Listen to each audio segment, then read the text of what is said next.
Alright Guardians, this is our weekly solo player's guide to the Nightfall. This is our Hunter variant. So if you're new to the channel, we do 3 guides a week. Warlock, Hunter, and Titan with the Nightfall. So those links are going to be in the description down below for your guided pleasure. Also, we do a Challenge of Elders guide every single Tuesday. What I do there is I pick the best subclass that I think might get you your best amount of points.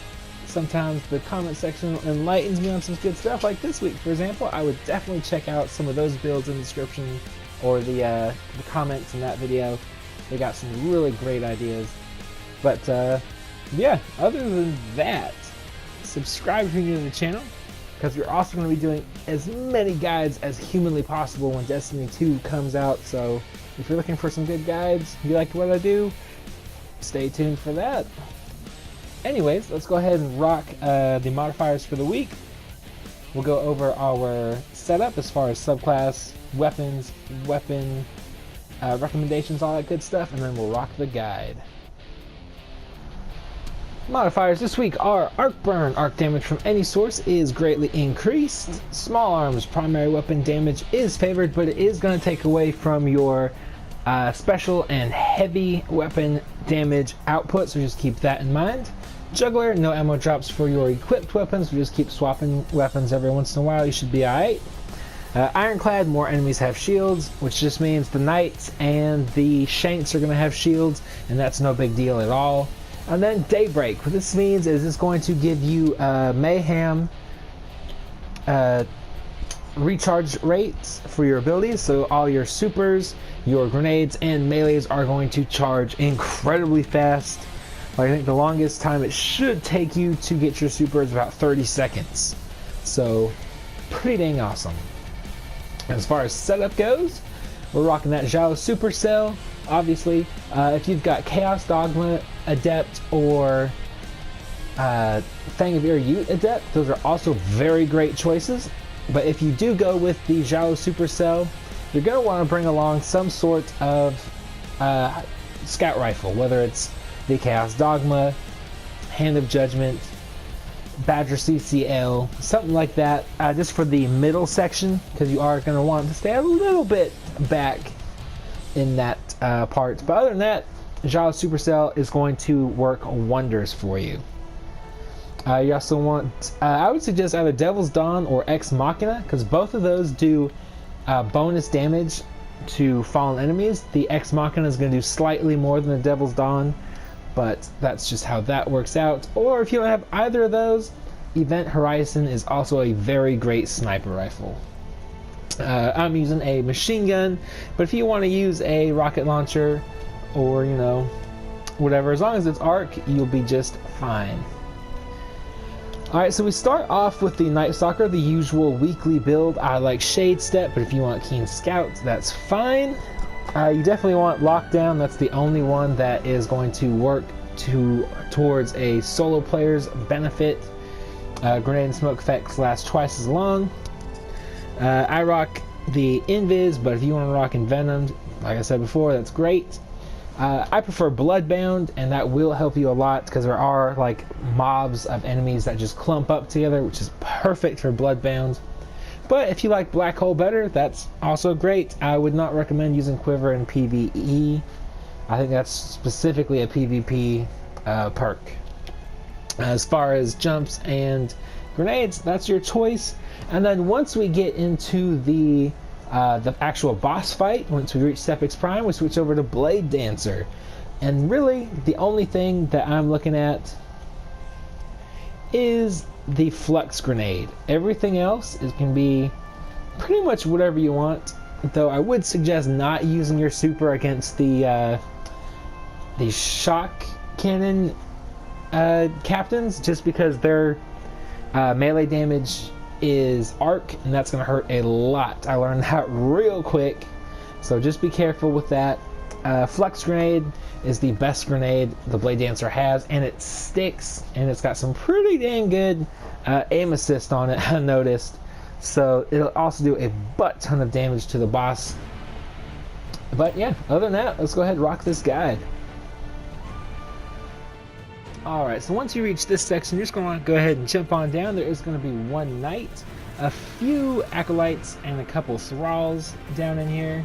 Nothing too worrisome at all. The only thing doing arc damage in this little corridor is the thralls melee damage, as well as the knight melee damage. I'm not sure about the melee damage on acolytes. But yeah, just go ahead and run on through this section, kill whatever you want, and then we'll just go ahead and move on to this next section. Now once you get in here, there's going to be one captain, one knight, one wizard, some vandals, a couple dregs, and some acolytes. Definitely take down the wizard and the knight first, since they're doing a lot of arc damage right off the bat. And then everything else is just doing solar damage and void damage, so it's nothing too worrisome at all. Just go ahead and get rid of them. Go ahead and pop your tether if that's what you're using. Just go ahead and take them all out. And then go ahead and start decoding the little laser grid.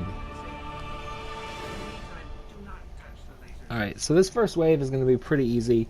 There's going to be two knights, a bunch of thralls, and some acolytes. Nothing too worrisome at all. What I like to do is just go ahead and just pop that first tether right there. Go ahead and be very careful. He will get a shot off before he gets tethered. And then go ahead and just jump right on up here. This is going to be your safety zone. If you don't do the tether, that's fine too. Just know, even at 400 light, you won't be able to one-shot the knights. As you can see, they are left with a little bit of health. But then go ahead and just finish off what's ever left. Once you get those two knights, there's just going to be a few thralls. And then once you get, I think you can leave one enemy. I noticed this time around. My last video I said kill everything. That was not the case. As you'll see, these thralls will start spawning out, and then these four right here will also spawn out. So go ahead and kill them, and then that will be it for round one, or wave one. Wave two is going to start out the same, but is also going to add a few extra thralls and two wizards. So you're definitely going to want to start out up here. So once you do that, go ahead and just wait for those wizards. Go ahead and pop your super if you can. Make it a little bit safer. As you can see, they're still trying to hit me from way downtown. So go ahead and take care of that knight and those two wizards first, because they are the ones that will get you. This wizard will actually come up onto this this little beam that I'm on right now. So just be very careful of him. But other than that, you should be just fine. Once you take down the other two knights, go ahead and just take them all out. And you're going to want to do the same thing again. You're going to get the two waves of thralls, one from each end. And then this was actually something new. This I've never seen before. This little wave of two extra knights and some acolytes. I've literally never seen that happen before, so keep an eye out for that. And then after that, you'll get the two waves of thralls, and then you should be good for the next wave, which is going to be a few acolytes, a couple cursed thralls, two major knights. One, I believe, has a sword. The other has a boomer gun, which will do arc. They'll both be doing arc damage, so just be very careful of them.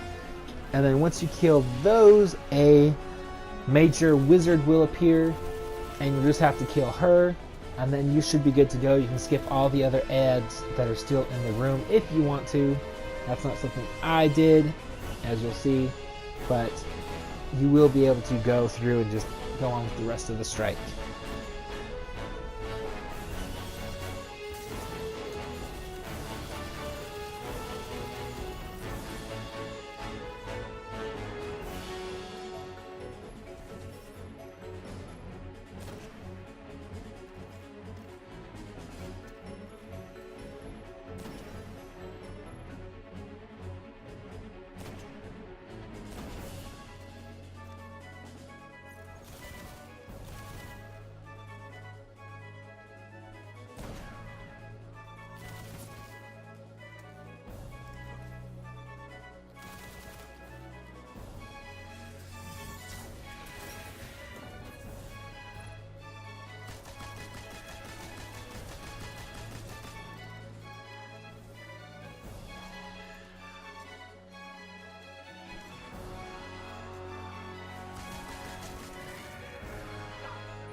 Alright, so once you get here, there's going to be a Cursed Thrall, some regular Thralls, a couple Acolytes, and 2 Knights, one of which will do arc damage with its little gun, so be very careful of him. And then I believe the other one has a sword, but sometimes he doesn't. So you're going to want to be careful of him, just take him out as quick as possible. Both these two, my first run and this run, both of those had a sword. So chances are yours will too, but just to be safe, take him out very quickly. Now, as you can see, if you're not using Chaos Dogma from the start or Fang of Your Utes, you're going to want a Scout Rifle for this section, because this is about as far as you want to go. You can go up to that building, the little bunker that's in the corner of this bottom right corner of the screen right now. You can bounce around there a little bit, but other than that, you're going to want to stay around this area, just because to avoid damage a lot easier, you can just kind of, you know, pick enemies off as they're spawning in. There is going to be a total of 3 ogres, 3 wizards, 2 knights, and a major knight is going to be way in the back. You won't have to worry about him too awful bad. And then once you kill the third, I think it's actually the second ogre, and you start killing off some of the lower adds, not a wizard, but some fallen will spawn, and you will get 2 major captains, a couple vandals, and some dregs. So just be careful of them, because all of their melee damage is arc, so you're going to want to take them out from a distance. Or you'll see in this video, if you're using NIGHTSTALKER, you can actually just pop your tether when they're all attacking each other at the same time. If you've got Bloodbound on, you'll take them all out at the same time. It's pretty fantastic. So I'm going to go ahead and just let you guys feast your eyes on that, and we'll go on to the final boss fight.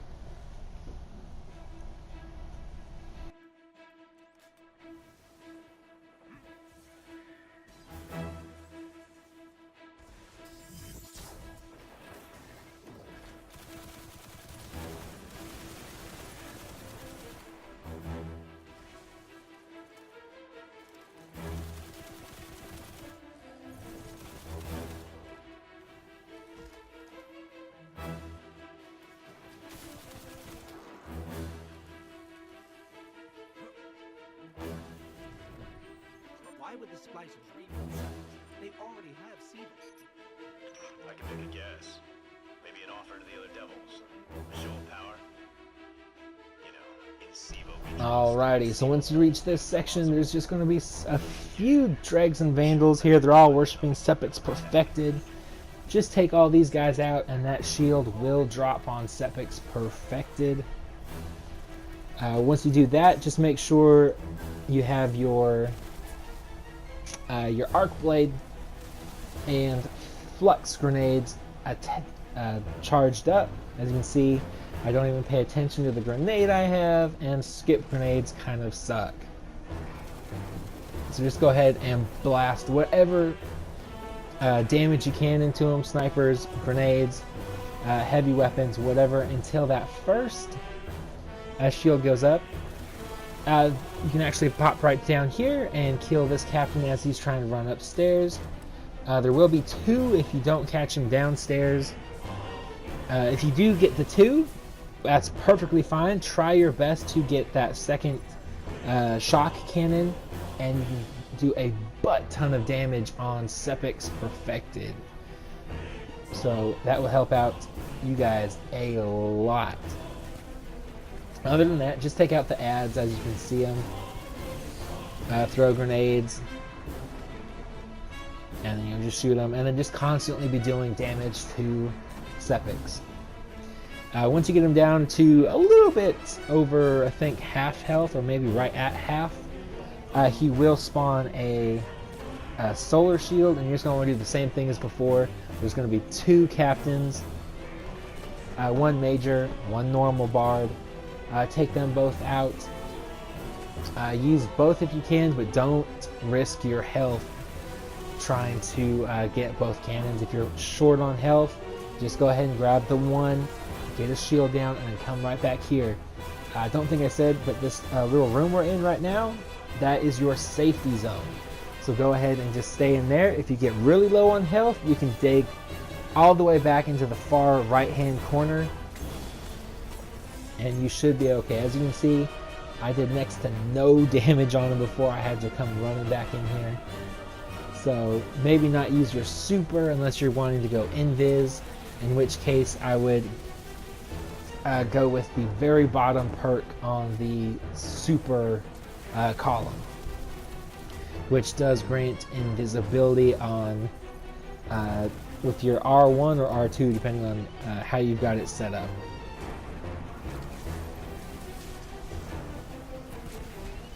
There we go. And then it's pretty much just going to be that. And then once you get down to about a third of health, he's going to spawn a void shield, and you have to do that again. The only thing you really have to be careful of is every once in a while some of the dregs and vandals from downstairs will actually come upstairs from behind you. Just be careful of that, because like I said earlier, their melees are arc damage and they can take you out pretty quick if there's more than one or two of them. But yeah, other than that, it's pretty much just rinse and repeat. So go ahead and like the video if you found it useful, informative, helpful, whatever. Share it with your friends, why not?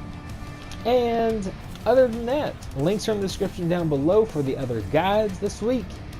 And I will talk to you guys later.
We can come back for them when you're ready.